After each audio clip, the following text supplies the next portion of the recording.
우리 더 메시지 2학기 마지막 시간 다니엘서 같이 보도록 하겠습니다.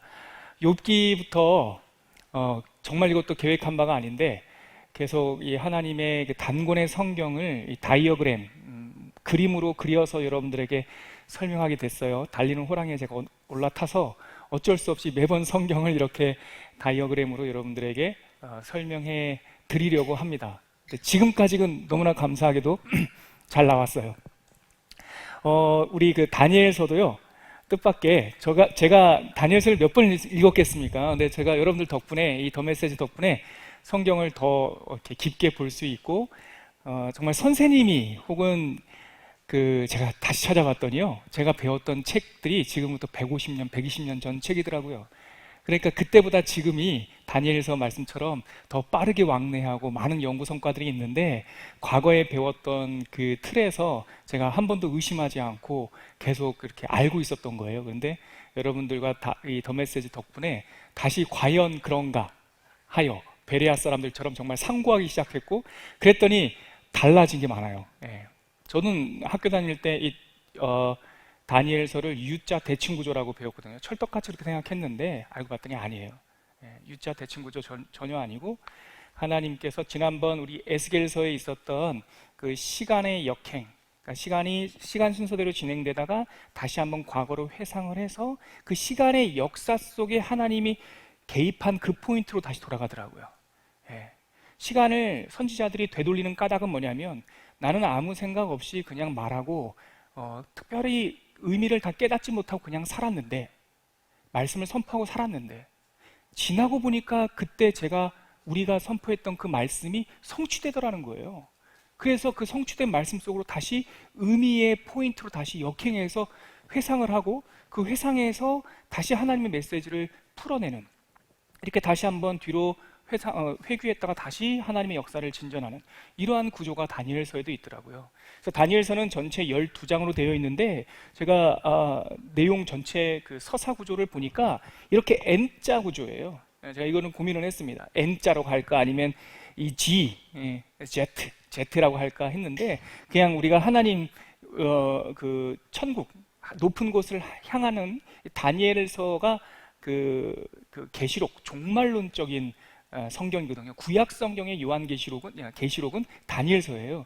그래서 계시록이, 그러니까 종말론이 기독교에서는 그 터미널러지, 그러니까 끝이 아니라 기독교에서 말하는 종말론은 에스카탈라지라고 해요. 그러니까 모든 것이 종결되는 순간이 아니라 끝까지 다다르는 시간이란 말이죠. 그러니까 기독교에서의 종말론은 하나님의 나라, 하나님의 영원한 천국에 대한 소망이어서 제가 이 G자, Z라고 하지 않고 N자로 했습니다.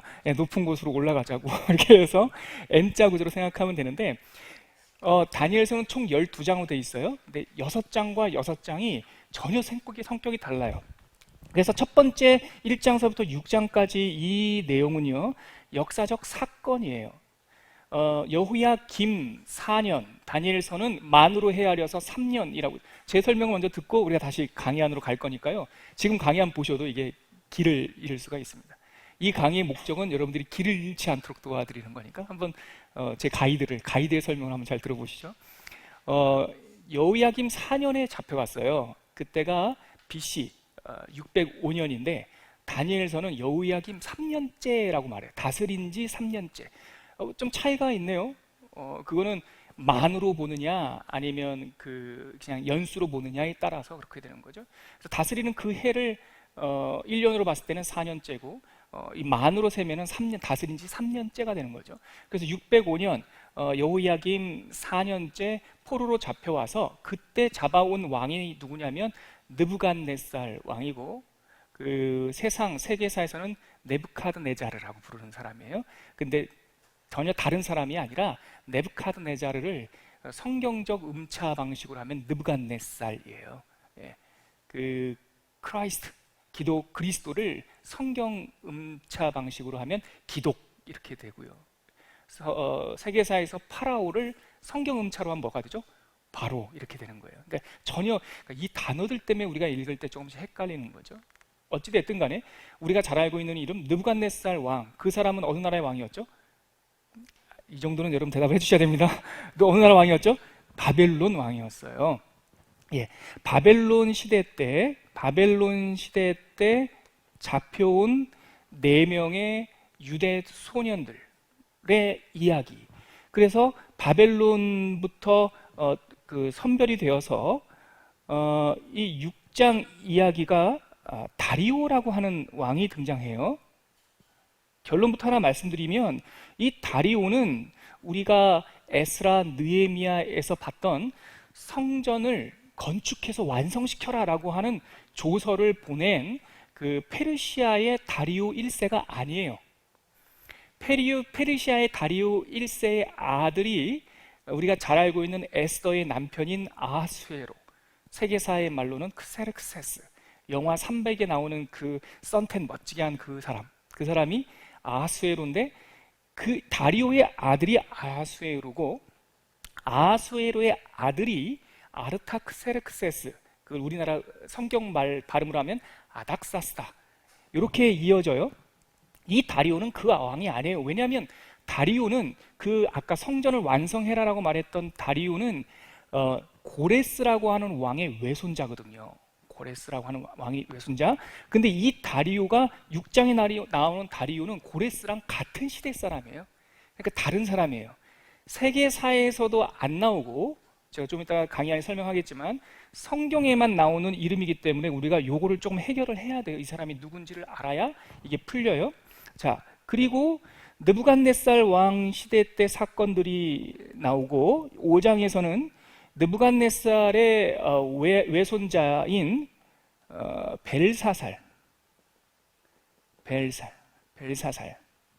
벨사자르라고 세계사에서 말하는 그 사람이 등장합니다. 그래서 1장부터 5장까지 나오는 역사적 배경은 바벨론이고요.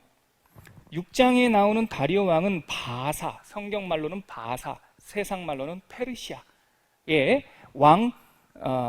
그런데 그 페르시아가, 초창기 페르시아 제국은 메디아라고 하는 나라와 페르시아가 합쳐졌거든요. 이게 다니엘서에 나와요. 그래서 이 다리오 왕은 페르시아 왕이라고 호칭되지 않고 보다 전통적이고 오래 역사 속에 있었던 메대의 왕, 이렇게 말하는 이 다리오까지. 그러니까 메대 왕 다리오 요 시대는 다른 말로 하면 페르시아 시작할 시점입니다. 이때까지가 역사 이야기고요. 자, 그러면 대칭을 이루는 7장부터 12장까지는 무슨 내용이냐? 이때는 이제 환상입니다.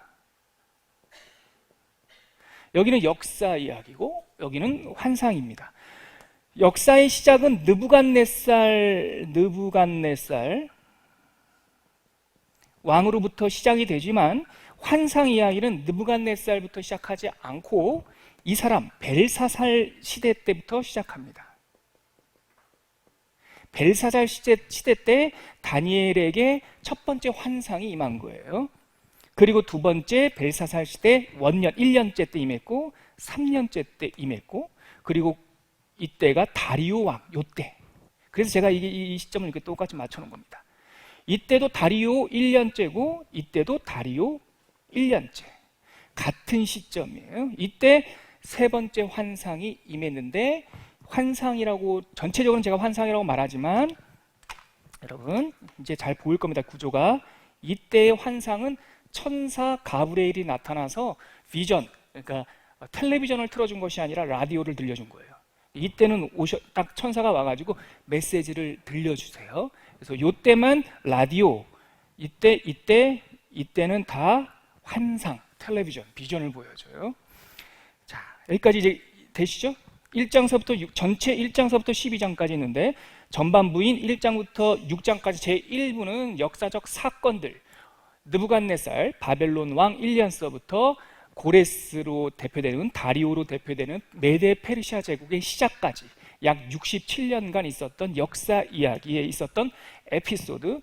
7장서부터 12장까지는 환상, 다니엘이 벨사살 왕 1년 때부터 고레스 왕 이때가 고레스입니다. 고레스 왕 3년 때까지. 이때는 은퇴했어요.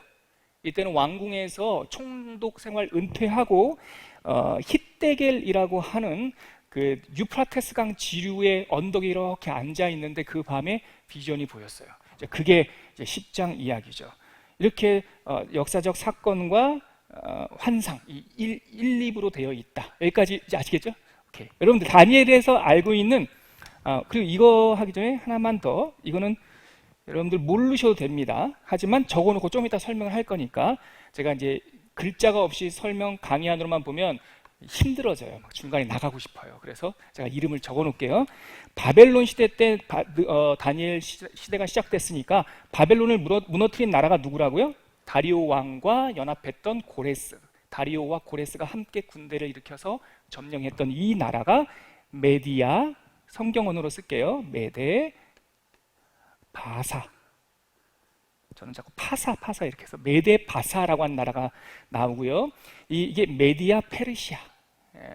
이 나라를 멸망시킨 나라가 헬라.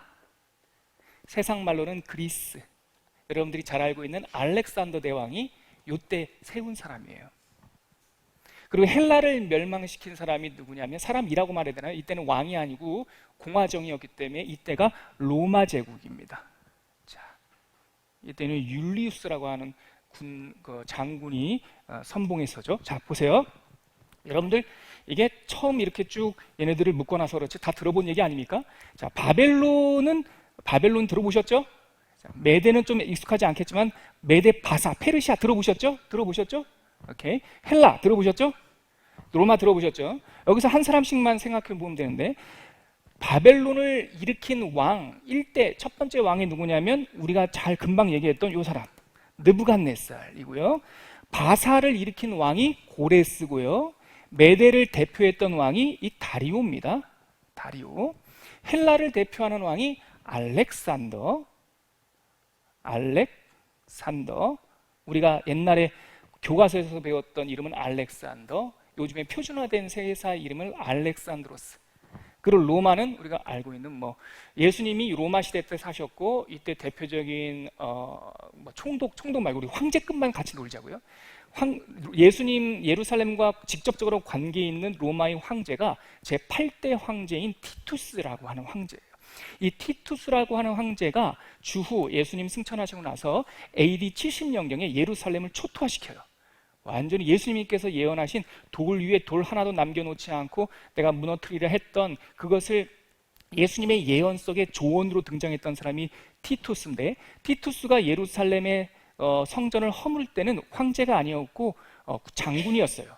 그의 아빠가 황제였어요. 그 유명한 베스파시아누스 황제의 장남이 티투스였어요.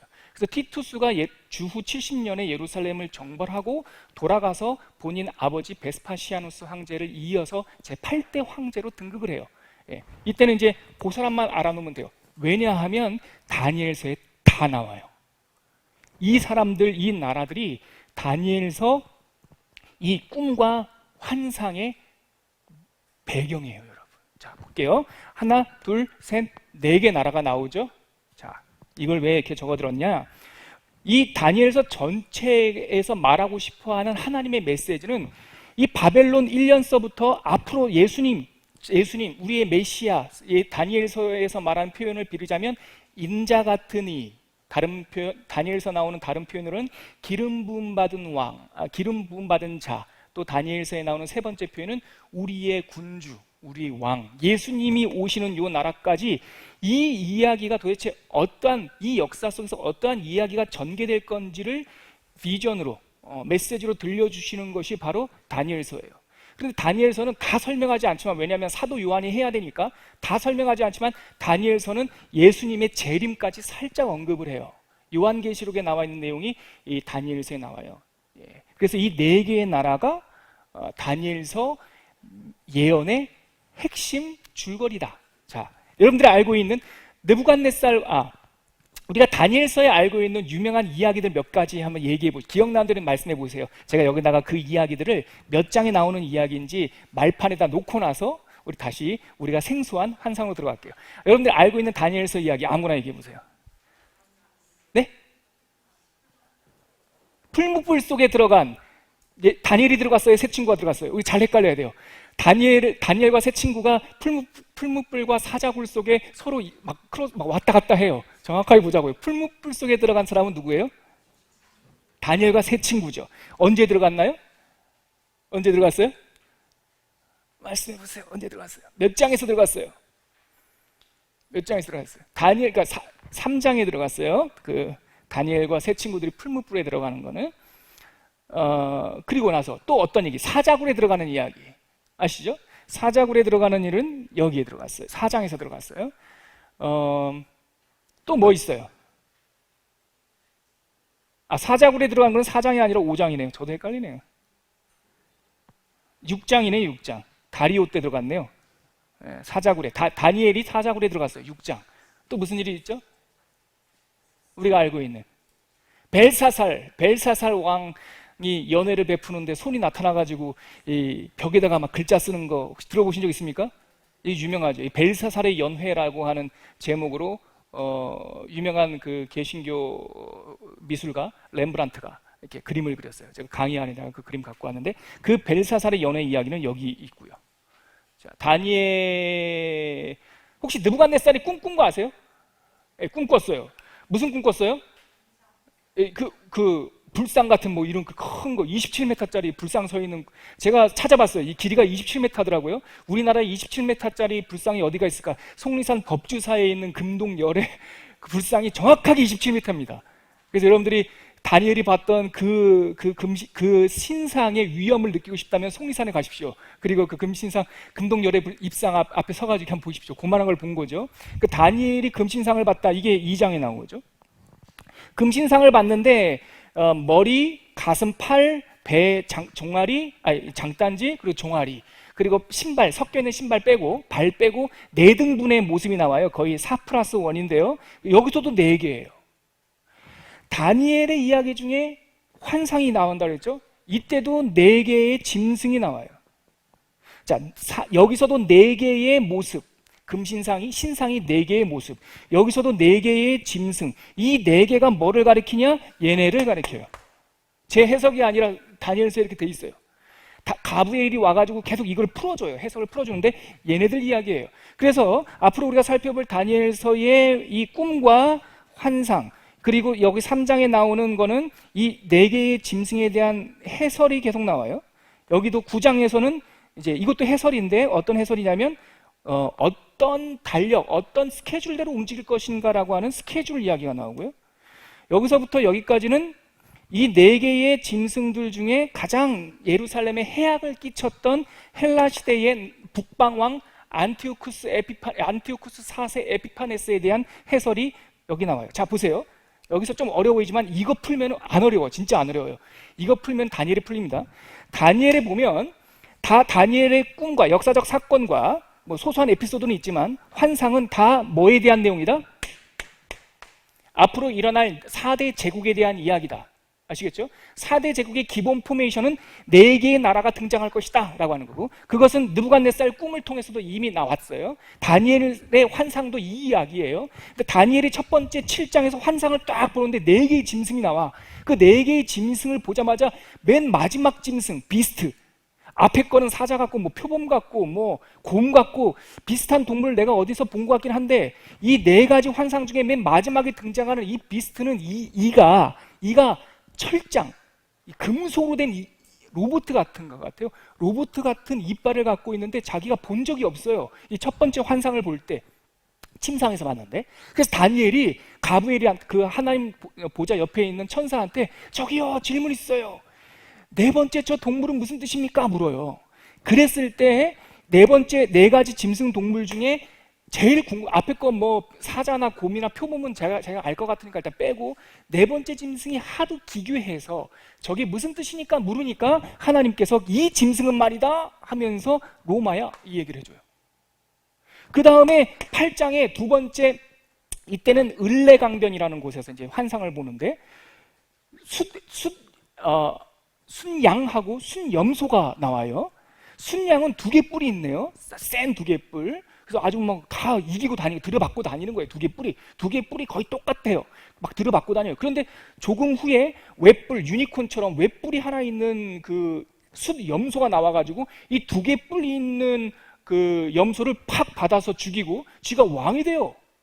그러니까 이때 다니엘이 저기 질문 있습니다. 이건 뭐예요? 그랬더니 메대와 헬라야 그렇게 얘기해줘요. 그러니까 첫 번째 환상에서 로마 설명해줬고 두 번째 환상에서 메대와 헬라를 설명해주는데 두 뿔이 왜 두 뿔일까요?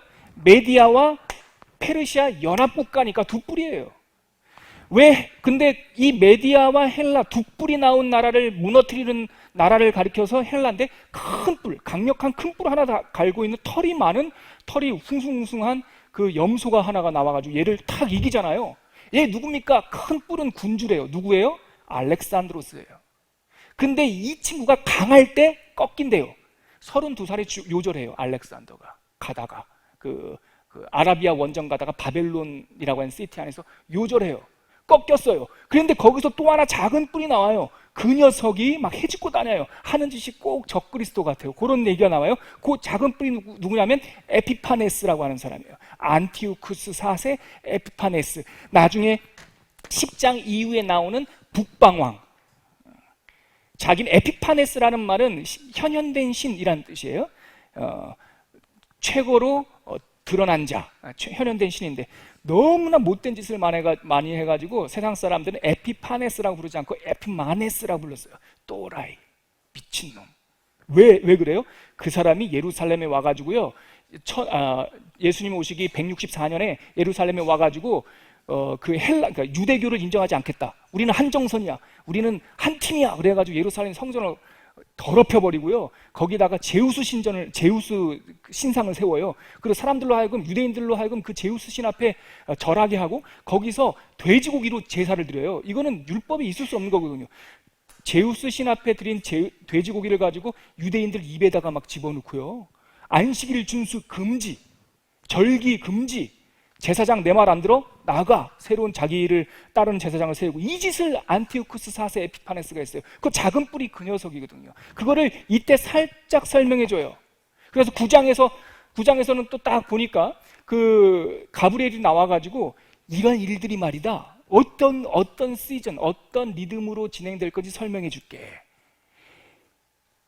7이 70번 있을 거야. 첫 번째 7일이 7번째 있는 단락이 있어.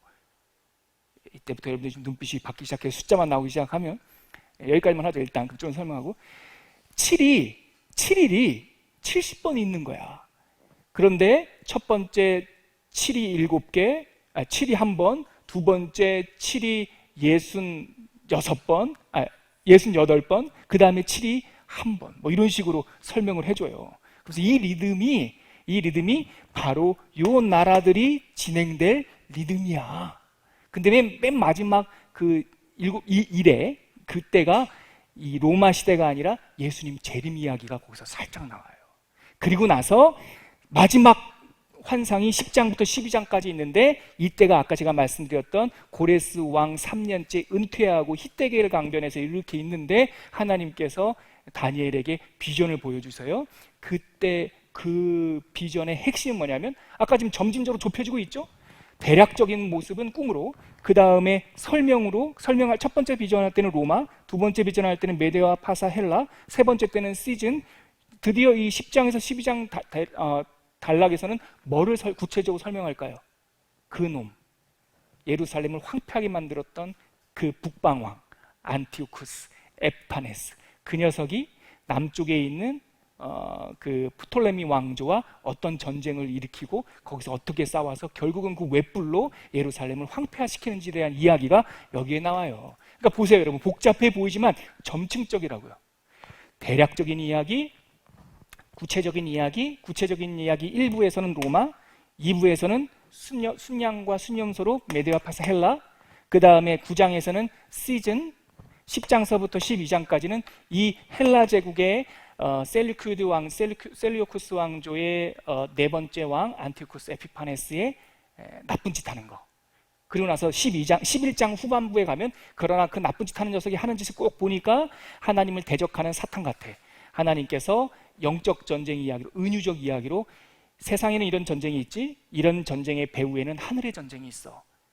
결국 세상 사람들이 왕노릇하는 것 같지만 하나님이 이겨.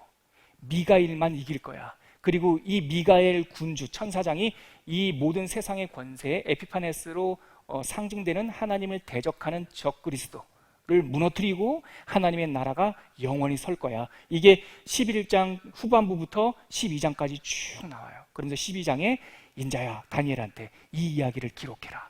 사람들이 점점 아는 것이 많아지고 빨라질 거고, 하지만 이 이야기를 알아야 된다. 하나님께서 이러한 환난 가운데 콕 찍어 놓은 사람들은 안 죽어. 내가 지킬 거거든. 그런 얘기가 다니엘서 12장에 나옵니다. 지금까지 이야기가 전체적인 다니엘서 서사 구조입니다. 강의안으로 한번 들어가 볼까요? 자, 한번 보시죠. 목차 한번 보시죠. 네. 6장과 1장부터 6장, 7장부터 12장 정확하게 두 개씩 나눠져 있지만 앞부분은 전체 스토리는 10가지 스토리가 있어요. 왜냐하면 10장서부터 12장까지는 하나의 스토리로 묶여있기 때문에. 눈을 한번 보십시오. 자, 1페이지로 갈게요. 다니엘이라는 사람의 이름의 뜻은 뭐냐면 하나님은 나의 심판자, 이렇게 보통 성경이라든가 간단한 이 주석서 이런 거 보면 되어 있는데, 조금 더 문법에는 안 맞지만 조금 더 풀어서 정확한 의미를 말하자면 나를 달아보시는 하나님 이 뜻이에요. 그러니까 판단하시는 의미는 같아요. 하나님께서 세상을 저울에 달아보시는 거예요. 저울에 달아봤더니 못 쓰겠어요. 이게 어디에 나오냐? 여기에 나와요. 벨사살 이야기에. 벨사살이 연회를 베풀었는데 아까 제가 말씀드렸죠. 벽에 글자가 쓰여졌다고. 벽에 기록된 글자가 뭐였죠? 메네 데겔 우바르신이라는 단어가 이렇게 써 있는데요. 그 메네라는 게 달아봤다 이 뜻이에요.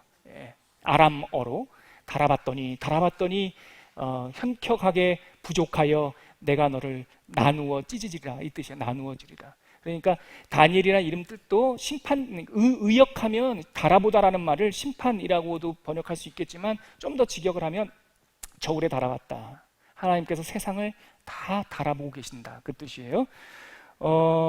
아까 제가 말씀드렸듯이 익숙한 이야기도 있지만 이렇게 복잡한 이야기들이 있어서 환상 이야기가 있고, 특별히 이 환상은 그냥 꿈에서 신기한 걸 본 게 아니라 미래에 대한 예언이기 때문에 굉장히 어려운 성경입니다. 솔직히 제가 지난주에는 쉬워요 이랬지만 어려운 겁니다.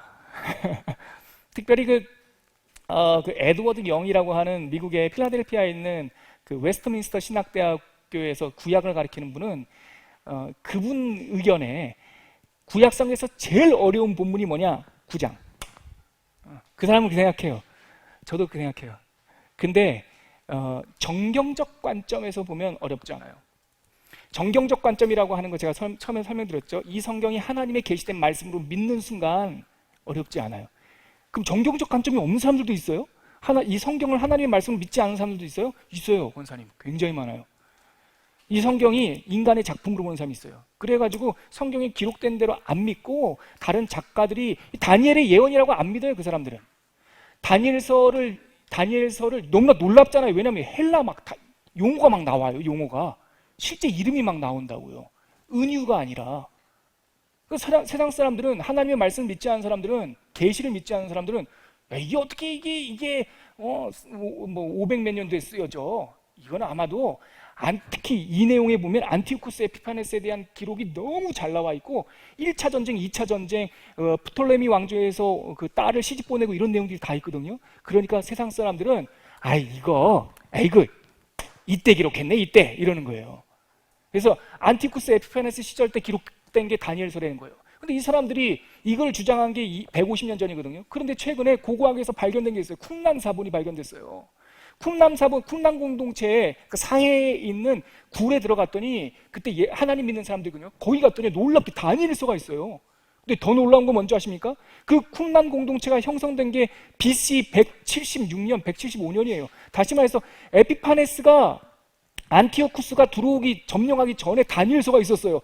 항복이지 뭐. 그분은 이제 하나님 나라 그런 걸 주장했던, 이 다니엘이 이때 기록된 걸 주장했던 사람은 이제 하나님 나라에 가 계시니까 뭐 이제 변론의 기회는 없지만 그 주장이 터무니없는 걸로 이제 다 판명 났어요. 적어도 에피파네스가 예루살렘을 점령하기 전에, 마카비 전쟁이 일어나기 전에 다니엘서는 존재했어요.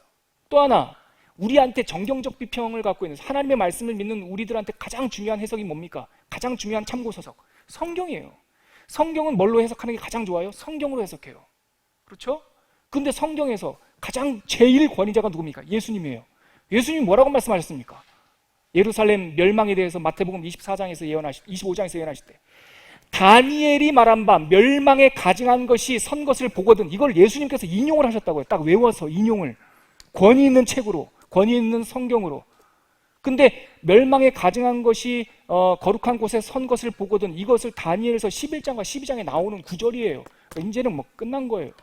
그래서 하나님의 말씀이 우리들에게 정확하게 틀림없이 주신 거라고 믿는 사람들은 구장이 어렵지 않아요.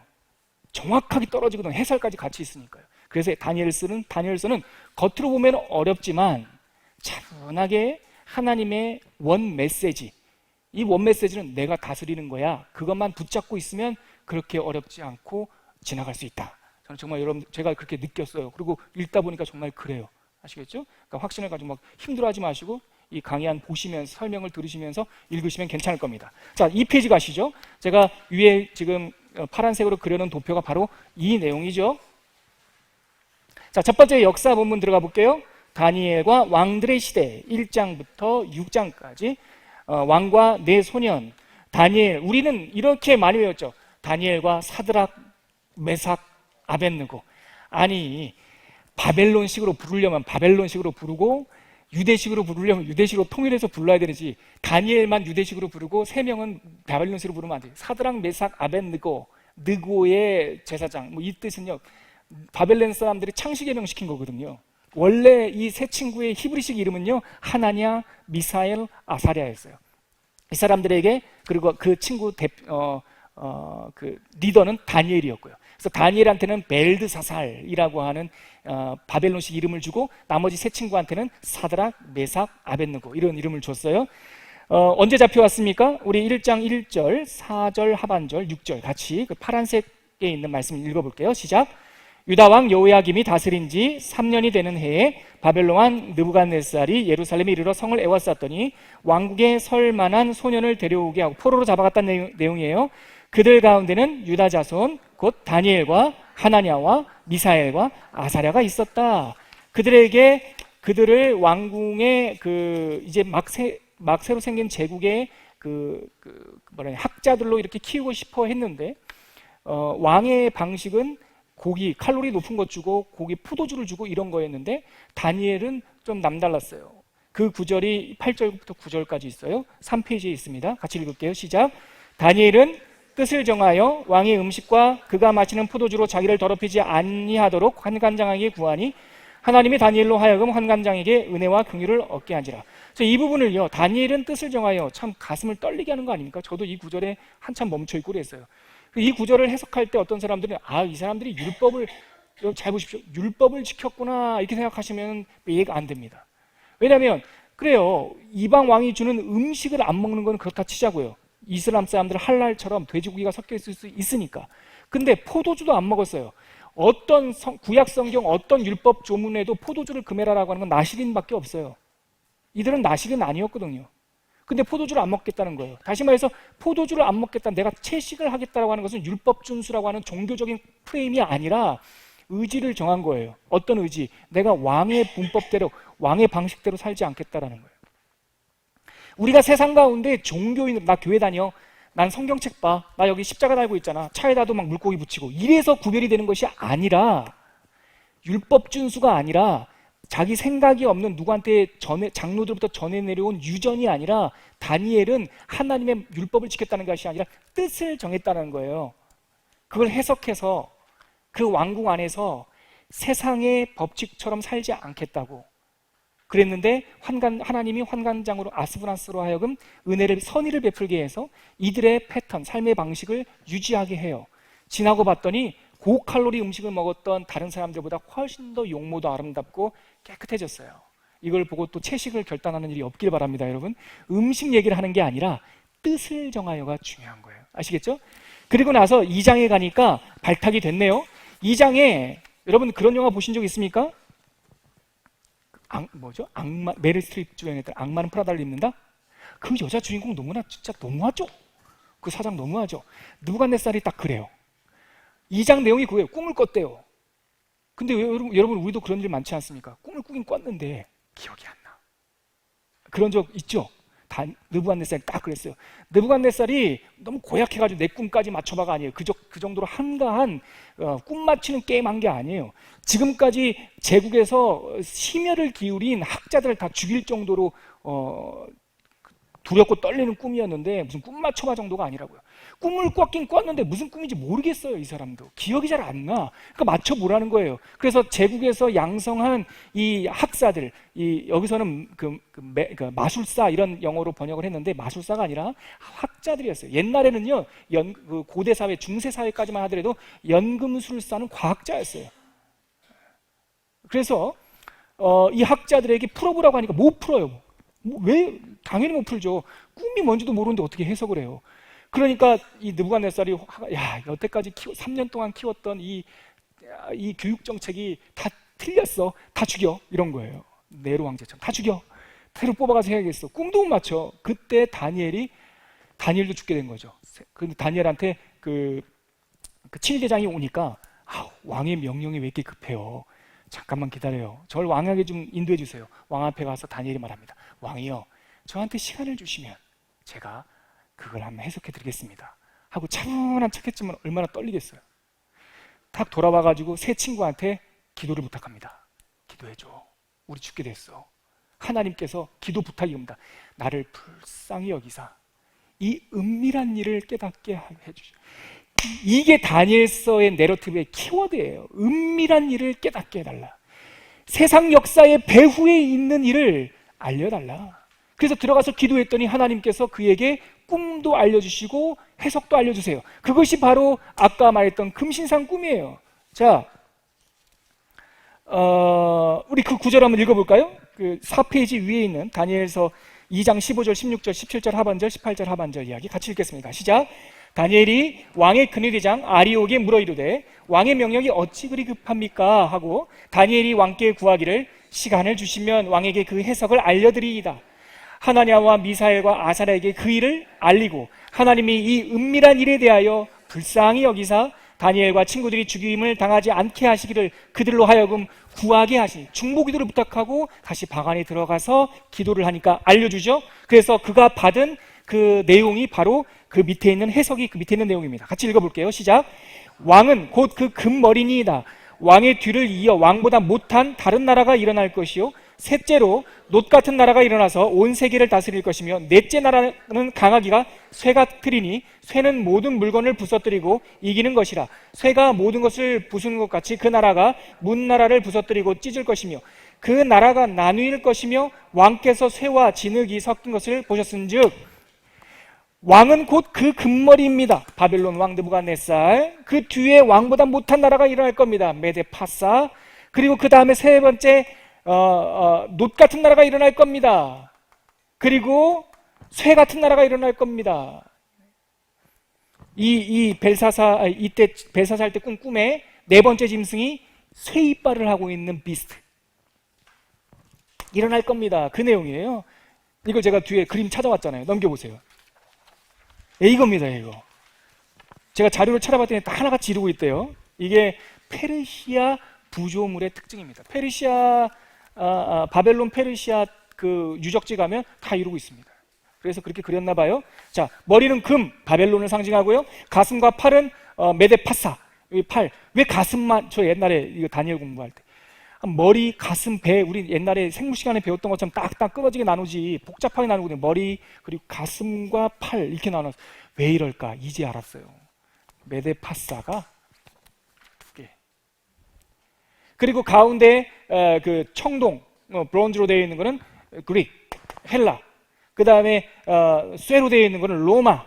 그리고 이 밑에 흙과 쇠가 섞여 있는 발가락 10개, 10개 왕조, 로마의 뭡니까?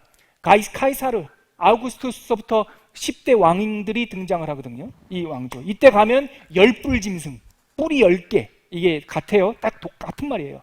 자, 그걸 있었고요. 그래서 제가 아까 말씀드렸던 네 개의 꿈, 그리고 내짐승 환상, 그리고 순양 수염소 환상, 뭐 이런 것들을 도표로 정리해 보면 이렇게 돼요.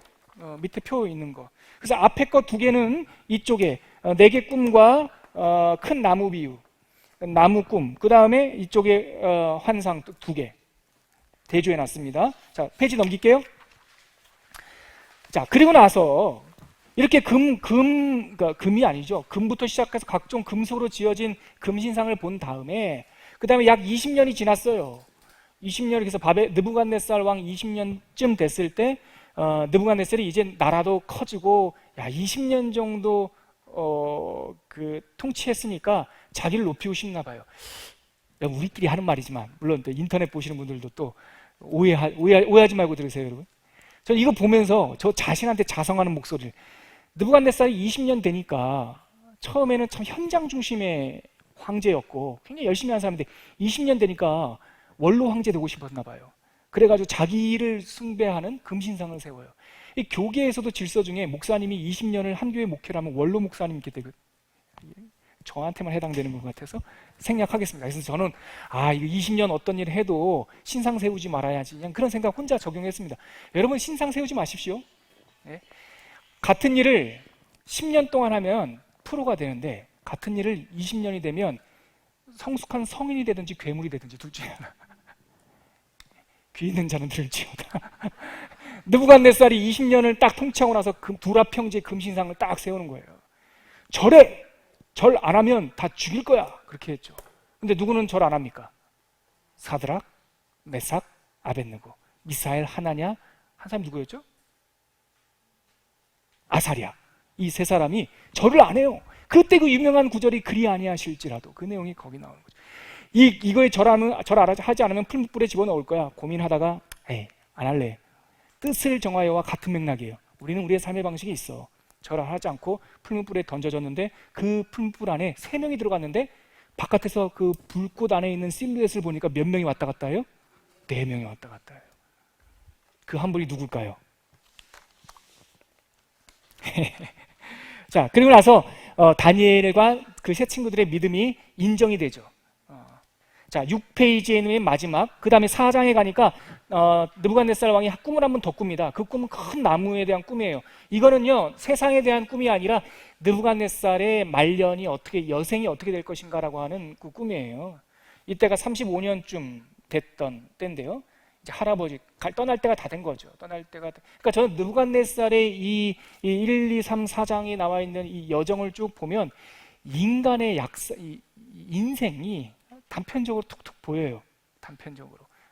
혈기가 있었을 때는 막 세웠다가 죽였다가 먹였다가 하는 게 있고, 20년 딱 하니까 자기 우상 세우려고 그러고, 35년 죽을 때가 딱 가까우니까 하나님께서 이제 보여주시죠.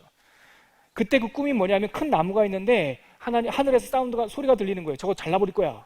그랬더니 하늘에서 천사가 내려와가지고 그 큰 나무를 싹둑 자르는데요. 그루터기는 남겨놔요. 그리고 그루터기를요 노트하고요 쇠사슬로 막 묶어요. 그리고 던져놓은대요.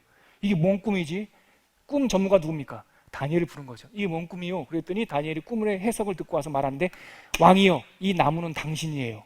당신이 하나님을 대적하여 당신이 교만하여 강하였었으니 잘라버릴 겁니다. 그러나 그루터기가 남았다는 것을 다행으로 여기십시오. 하나님께서 당신을 결박시킬 겁니다. 들에다가 던져버릴 겁니다. 당신은 짐승처럼 다닐 겁니다. 그러나 때가 차면 회복될 겁니다.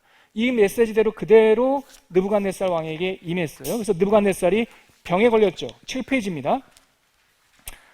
누가 한번 읽어주시겠어요? 제가 지금 목이 너무 아프네요. 잠깐만.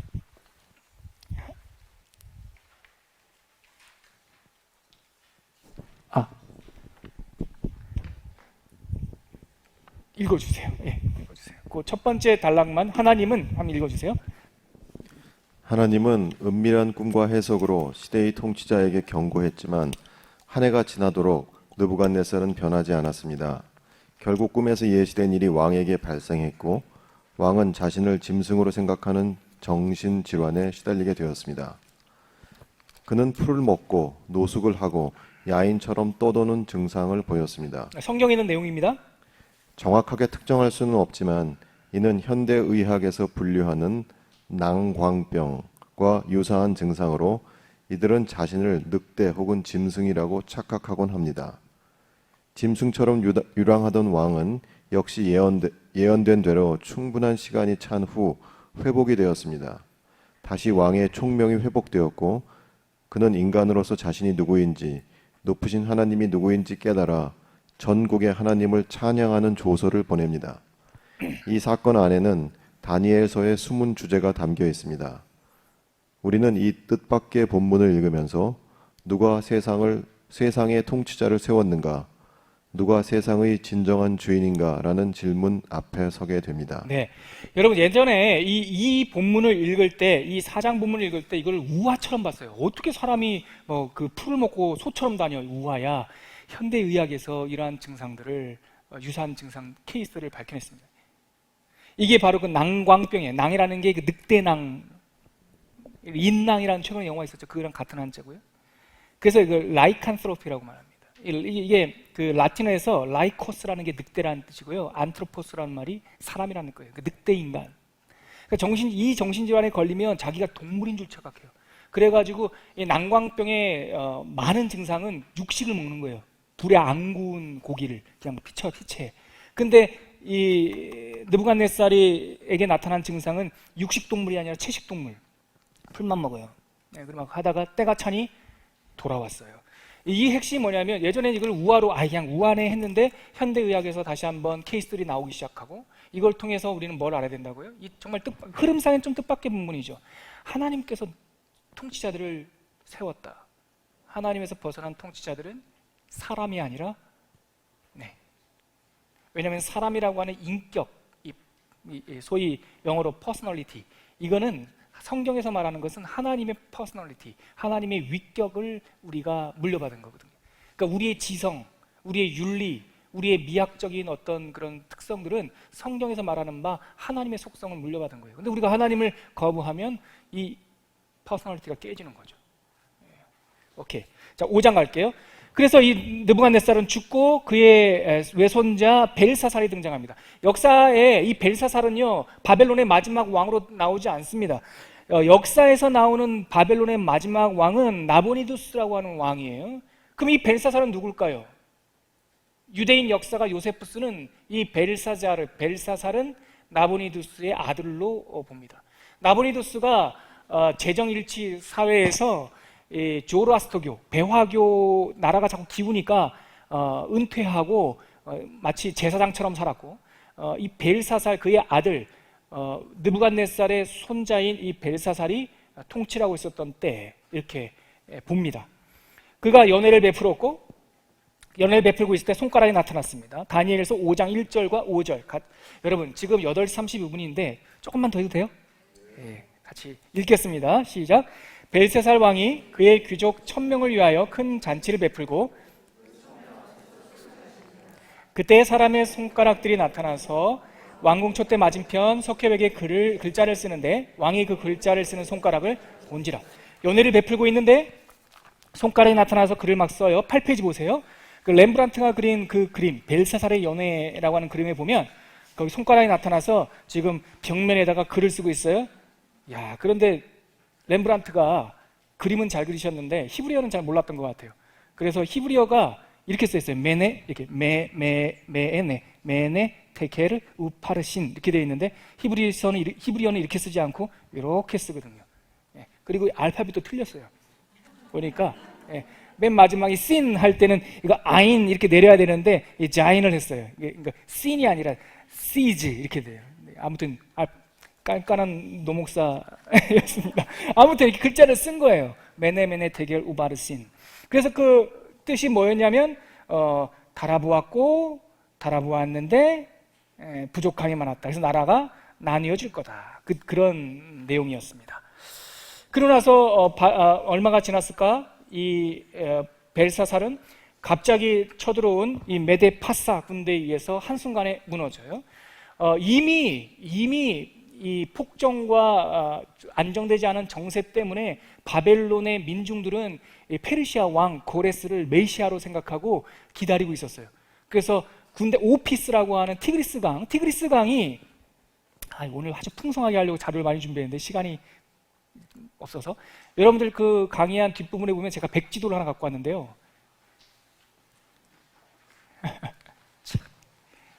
하여튼 저는요, 부족한 게 많지만 가장 부족한 게 시간 조절이에요. 이 백지도를 보면은요, 여러분, 이렇게 보셔야 돼요. 여기 가운데에 이 물줄기가 두 개가 큰 게 있잖아요. 이 왼쪽에 있는 게 유프라테스 강이고요. 저 동쪽에 있는 게 티그리스 강이거든요. 이 티그리스 강이 이 페르시아와 바벨론의 국경선 역할을 했어요. 근데 거기에 오피스라고 하는 도시가 있었는데 거기서 먼저 이겨요.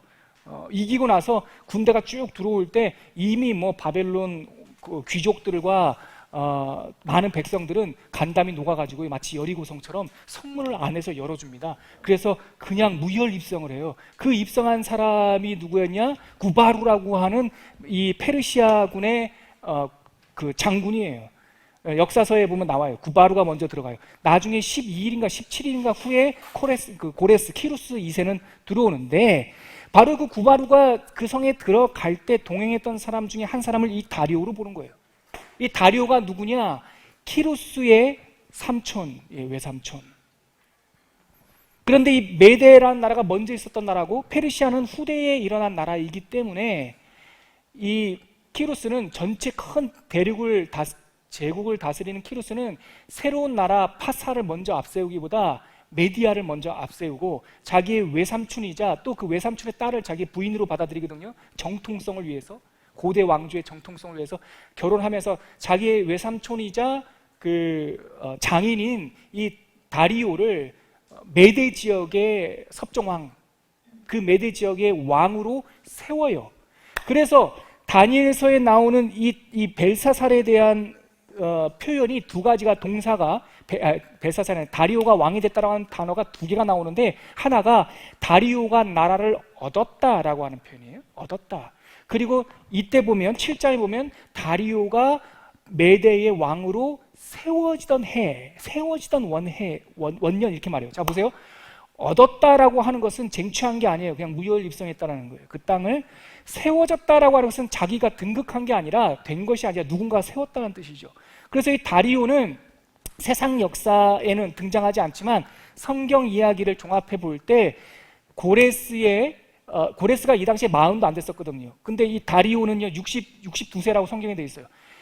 젊은 자기가 황제로 먼저 등극하는 것이 아니라, 다스릴 수도 없고 너무 멀어서 그 메데 지역을 다스렸던 자기의 외삼촌이자 장인인 그 다리오를 그 메데 지역의 그 바벨론 지역의 통치자로 세웠던 것으로 우리가 추론이 됩니다. 그래서 이때 다리오가 메데 지역의 왕으로 등극하고 다시금 한 번 더 다니엘을 총독으로 이렇게 등용합니다.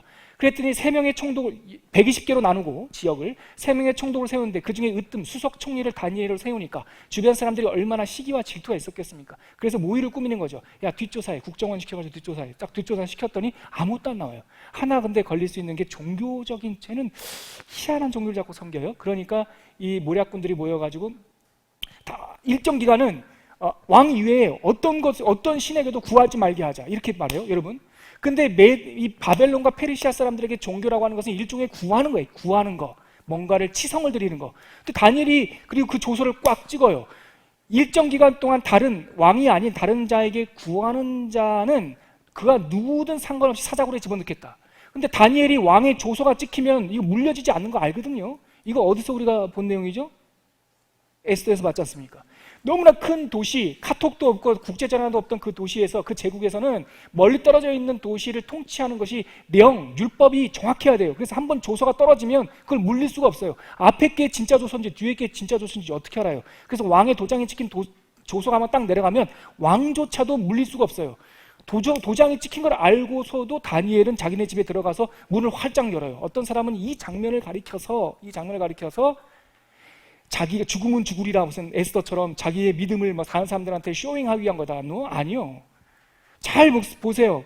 다니엘서에서 명시하는 것은 그들의 조서는 다른 신에게 구하는 자는 사자굴에 집어넣겠다는 거예요. 근데 다니엘은 들어가서 구하지 않아요. 감사해요. 그들의 세상의 종교적인 프레임과 하나님을 믿는 다니엘의 프레임이 달랐던 거예요, 여러분.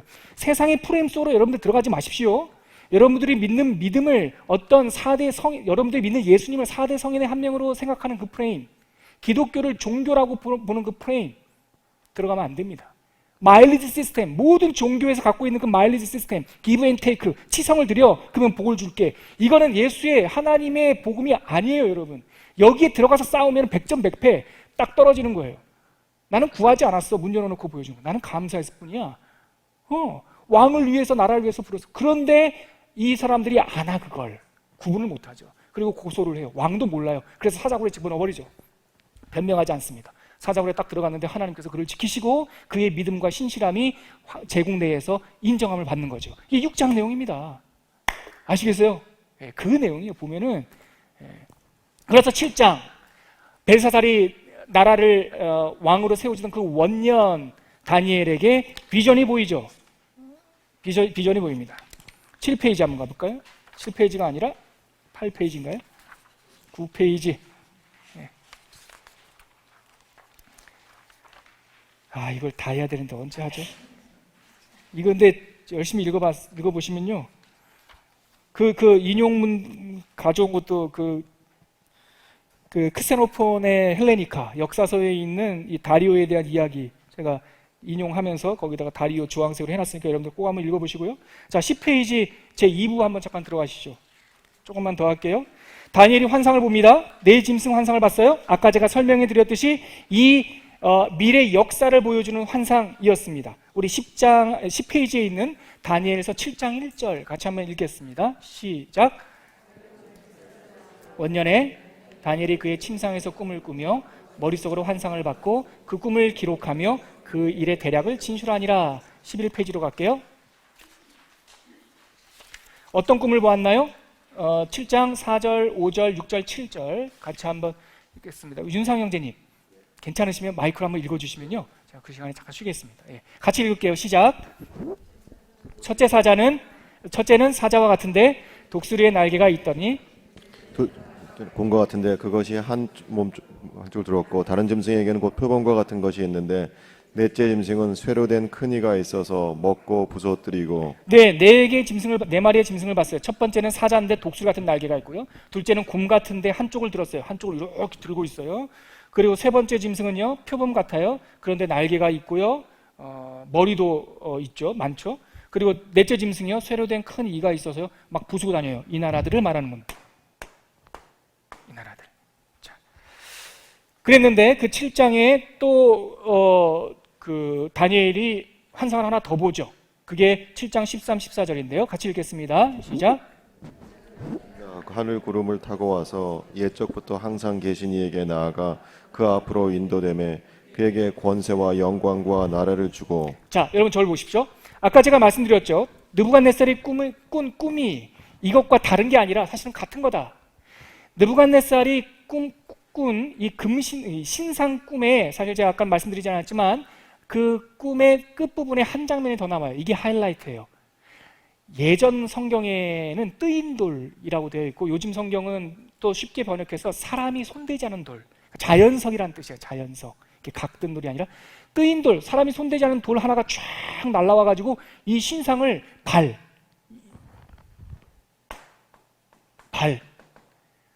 부시는 거예요. 그랬더니 이 신상, 이 인류의 왕 니므롯, 요즘에 조정희 목사님이 주일날 설교하시는 그 바벨탑을 세웠던 니므롯의 역사, 도시의 역사, 제국의 역사가 우중충 무너져요. 뜨인 돌, 그 뜨인 돌이 누구를 상징합니까? 예수님을 상징하세요. 모퉁이 돌. 그런데 여기 이것과 그대로 대칭되는데 네 짐승이 나와요. 네 짐승. 그런데 이 뒤에 뜨인 돌과 같은 하이라이트가 하나 더 나오는데 바로 이젠 돌이 아니라 나오잖아요. 그러면 지금 전기가 왔어요. 누가요? 사람이. 점점 구체화된다고요. 이제 뜨인 돌이라고 표시했던 그 메시아가 이제 7장의 환상에서는 인자 같은 이가 구름을 타고 쫙 와가지고 하나님 앞에 딱 서요. 옛적부터 계신 이 앞에 딱 서서 그분에게 권세와 영광을 받고 이 네 개의 짐승들을 다 결박해버려요. 예수 그리스도. 자, 11페이지에 있는 그 다니엘 7장 17, 19, 23, 24절 같이 읽겠습니다. 시작. 그 네 큰 짐승은 세상에 일어난 네 왕이라. 잠깐만요, 스톱.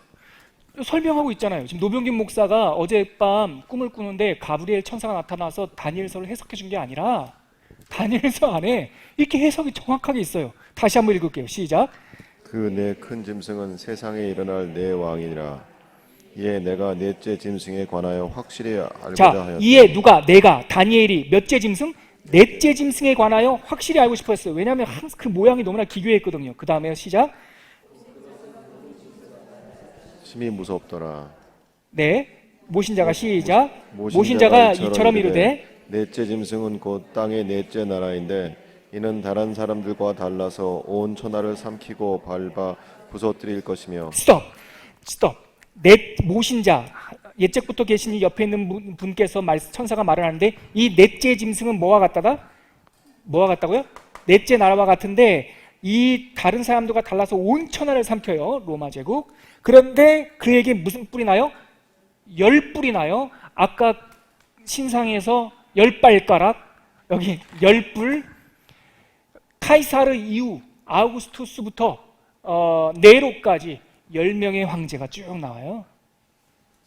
그 4개월씩 8개월씩 그 다스렸던 그 군사 황제 말고 군사 황제 2명 빼면 딱 10명이 나와요. 자, 그다음에 10뿔은 시작. 그 10뿔은 그 나라에서 일어날 10왕이요. 그 후에 또 하나가 일어나더니 그는 먼저 있었던 자들과 다르고 또 새 왕을 복종시킬 것이다. 좀 이게 로마가 일어나기 400년, 450년 전에 이미 예언된 거예요. 그러니까 이 계시를 믿지 않는 사람들이 어떻게 이거를 믿겠냐고요. 이렇게 정확하게 되어 있는데. 자, 12페이지 갈게요. 두 번째 환상을 봅니다. 8장에서 수양과 수염소 환상인데요. 이거는 메데바사와 헬라 제국에 대한 예언입니다. 우리 8장 3절, 5절, 8절 다시 한번 읽어볼게요. 시작. 눈을 들어본즉 강가에 두 뿔 가진 수양이 섰는데, 아까 설명드렸죠? 한 수염소가 서쪽에서, 자 보세요. 두 뿔 가진 수염소가 있는데 백지도 보십시오. 수염소 메데파사는 지금으로 말하면 페르시아는 이란, 바벨론은 이라크예요. 이란이 점령해가지고 이라크까지, 바벨론, 이라크 지역까지 다 점령한 거예요. 지금 시리아, 터키까지 점령한 거예요. 그런데 그 다음 수염소가 등장하는데 어디서 온다고 되어 있습니까? 어디서? 서쪽. 페르시아를 기점으로 서방은 어디를 말하는 겁니까? 어디예요? 마케도니아, 그리스, 서쪽에서 마케도니아, 그리스에서 그 뿔 달린 염소가 온다는 거예요. 정확하게 예언되어 있어요. 그 다음에요. 서쪽부터 와서 시작. 온 지면을 두루 다니되 현저한 뿔이더라. 아주 그냥 독특하고 현저한 뿔이에요. 시작. 계속 읽을게요. 시작. 그 큰 뿔이 꺾이고 그 대신에 현저한 뿔 넷이 하늘 사방을 향해 났더라. 뿔 몇 개가 나요? 현저한 뿔이 꺾이고 뿔 몇 개가 나요? 이게 바로 그 디아도코스 왕국들을 말하는 거예요. 알렉산더가 32살에 죽고 나서 그의 후계자가 없었어요. 근데 그의 그 사령관들이 처음에는 8명, 7명 막 할거하다가 나중에는 4개 나라로 이 나라가 분리되잖아요. 여러분이 세계사 때 배우셨잖아요. 다니엘서에 있어요. 현저한 뿔이 꺾이는데 꺾이고 나서 4개의 뿔이 4개의 나라가 일어날 것이다. 그 4개의 나라가 제가 밑에 여기에다가 안 해놨고요. 그 다음 페이지, 13페이지 가보세요. 13페이지 첫 번째 패러그래프 달라 끝 문장에 보면 또한 그의 후계자, 그 디아도코이라는 게 그 후계자라는 뜻이에요. 헬라어. 후계자 없이 세상을 떠나자 후계자를 자칭하면서 할거했던 4개의 나라들이 있었는데, 마케도니아 지역을 다스리던 카산드로스, 그리고 터키 지역과 소아시아 지역을 다스리던 안티고노스, 그리고 그 바벨론과 페르시아 땅을 다스리던 시리아의 고대 제국이라고 말하는 셀리오쿠스 왕조, 그 다음에 이집트를 다스리던 프톨레마이오스 왕조. 근데 보세요. 셀리오쿠스 왕조하고 남쪽 이집트의 그 프톨레미 왕조가 딱 만나는 전선이 어디냐면 예루살렘. 여러분 클레오파트라 아십니까? 클레오파트라는 아프리카 여인이 아니에요. 프톨레미 왕조의 여왕이었어요. 안티오쿠스 에피파네스, 아까 말했던 그 미친 자 안티오쿠스 4세는요, 이 북쪽 시리아 셀레우쿠스 왕조의 넷째 왕이었어요. 그러니까 이게, 그래서 무슨 로마의 황제가 누굽니까? 그 클레오파트라와 사랑을 나누고 이게 무슨 뭐라고 해야 되나요? 국제 결혼하는 그런 느낌이 아니에요. 같은 문화권이에요. 예, 그래서 프톨레마이오스 왕조와 셀레우코스 왕조가 이렇게 쫙 충돌을 합니다. 항상 그 전장은 이 팔레스타인 예루살렘이었고, 이 북방 왕, 이 두 나라가 싸우는 내용이 10장서부터 12장까지. 북방 왕, 이 안티오쿠스가 164년인가요? 169년인가요? 그때 167년인가요? 그때 예루살렘을 초토화시키죠. 헐지는 않습니다. 그냥 뭐라 그래야 되나요? 이렇게 더럽힙니다. 이 더럽힌 거, 제우스 신상을 세우고, 그래서 성전과 하나님이 모욕당했다는 것을 보면서 분노하던 별명이 이 망치라고 하는 별명을 가진 사람, 마카베오. 들어보셨어요? 그 중간기에 있었던, 그래서 로마 카톨릭 교회 성경 속에 제2 외경이라고 되어 있는 조그마한 책자가 있는데 거기에 마카베오 상하가 이 시대 때 이야기인데요.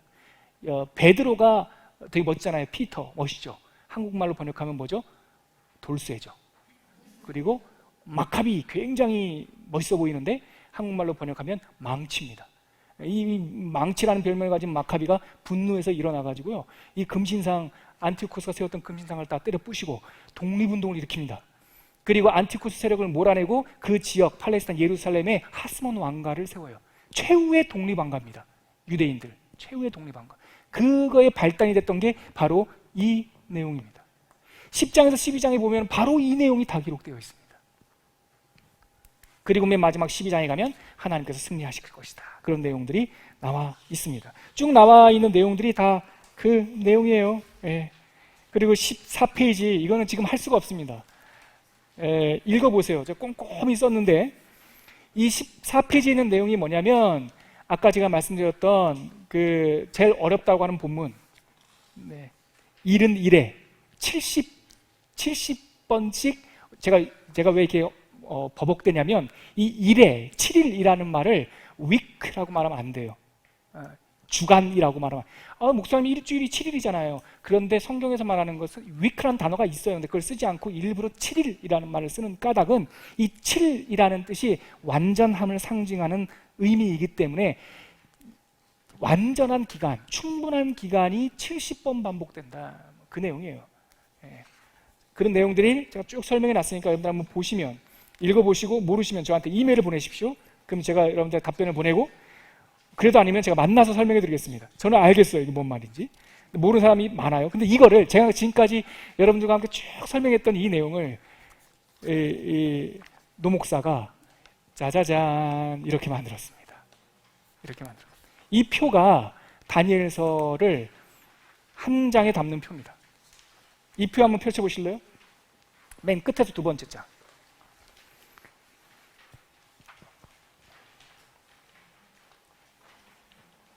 다 펴보세요. 그 위에서부터 아래로 보시면 됩니다. 자, 다니엘서서 말하는 네 개의 나라는 바벨론, 같이 읽을게요. 시작. 바벨론, 메데바사, 헬라, 로마. 세상 말로 말하면 바벨로니아, 메디아 페르시아, 마케도니아, 헬라, 로마. 요즘 나라로 말하면 바벨론은 이라크, 페르시아는 이란, 헬라는 그리스, 로마는 이탈리아. 되시죠? 그게 첫 번째 나라, 두 번째 나라, 세 번째 나라, 네 번째 나라고, 다니엘이 활동하던 시대는 바로 그 바벨론 제국에서 활동을 했습니다. 그래서 다니엘이 본 환상과 느부갓네살이 본 그 신상의 첫 번째는 그 2장이에요. 여러분, 이 표에 보면 2장과 7장이 이 화살표 선을 위아래로 있죠? 위아래로 있죠? 이 표를 보면 이 표에 보면 2장은 위에 있고 7장은 아래에 있죠? 대칭이다. 그 뜻이에요. 대칭이다. 예. 그래서 머리와 금 시대가 바벨론 시대고, 그게 7장에서는 독수리 날개를 가진 사자가 바벨론이고, 그리고 은 시대는 메데파사, 세 개의 갈빗대를 물고 몸을 일으킨 곰, 그 환상이죠. 그리고 헬라는 넓적다리 청동 시대, 그리고 다니엘이 본 환상에서는 네 개의 날개와 네 개의 머리를 가진 표범, 그리고 로마 제국은 다리와 쇠, 그리고 다니엘이 봤던 환상에서는 무서운 이빨을 가진 무서운 비스트. 그리고 그거 끝난 다음에 뜨인 돌이 승리하고, 여기서는 적그리스도 작은 뿔이 일어나지만 인자 같은 이가 오셔가지고 작은 뿔을 제압하죠. 그 내용입니다. 그리고 나서 제가 지금 설명드리지 않고 여러분들 읽어보십시오 했던 게 바로 그 밑에 있는 9장 그 내용입니다. 하나님께서는 70일회를 말하는데 70일회는 이러한 리듬입니다. 첫 번째 포로 주간은 끝나고, 왜 70년 포로기를 쓰냐면 이 70일회에 대한 메시지를 받는 모티브가 9장은 이렇게 시작해요. 다니엘이 예레미야의 책을 보고 나서 70일을 깨달았다, 이렇게 얘기해요. 정확하게 70일이 아니거든요. 다니엘이 포로로 잡혀가는 605년서부터 돌아오는 그때까지 67년이에요. 정확하게 70년은 아니에요. 하지만 그 70년이라는 뜻이 뭔지 깨달았다. 그리고 나서 기도를 해요. 다니엘이 하나님 앞에. 9장에 보면 우리가 잘못했습니다. 우리의 죄악이 이렇게 짙었습니다. 이 죄악이 당신의 70년 온전한 때를 통과하면 정결하게 될 줄 믿습니다. 기도하니까 가브리엘 천사가 샥 날아와가지고, 자, 70년 깨달았냐? 예, 내가 그러면은 앞으로의 이치를 말해줄게 하면서 70일회를 말해주는 거예요. 첫 번째 7일회는 뭐냐면 성전이 무너지고 나서 성전이 세워질 때까지를 7일회라고 말한다, 성경에 돼 있어요. 두 번째 62일회, 62 곱하기 7, 그러니까 다시 말해서 62일회, 690. 아니, 앞에 거 7, 죄송합니다. 62일에 앞에 거 7이니까 두 개를 더하니까 총 69죠. 이 중간 단계의 62일에는 바벨론이 망하고 예수님이 오실 때까지, 이게 62일에. 자, 7 더하기 62 하니까 총 69죠. 몇 개 남았어요? 70개 중에서 하나 남았어요. 그 하나가 어디냐? 여기 때문에 갈라져요. 여기 때문에. 이 앞에 두 개는 이견이 없어요. 70 중에 첫 번째 7은 성전 복원하는 기간, 나머지 62일에는 이 메데파사서부터 로마 때까지, 이거는 이견이 없어. 근데 마지막 남은 이 7, 그러니까 첫 번째 하나의 일회, 이것 때문에 세대주의자가 나타났고요, 시한부 종말론자가 나타났고요. 이 세상에 등장한 시한부 종말론자들이 시간을 계산하는 모든 근거가 이겁니다. 요거 한때, 두때, 반때, 요거 나머지 7일회를 두 개로 나눠가지고. 근데 시한부 종말론자와 세대주의자들, 제7일 안식교, 다 그쪽 사람들이거든요. 이 사람들이 주장이 성경을 안 믿어요. 성경에는 분명히 그 주간에 구원이 완성된다고 말하거든요. 구원은 누가 완성하셨어요, 여러분?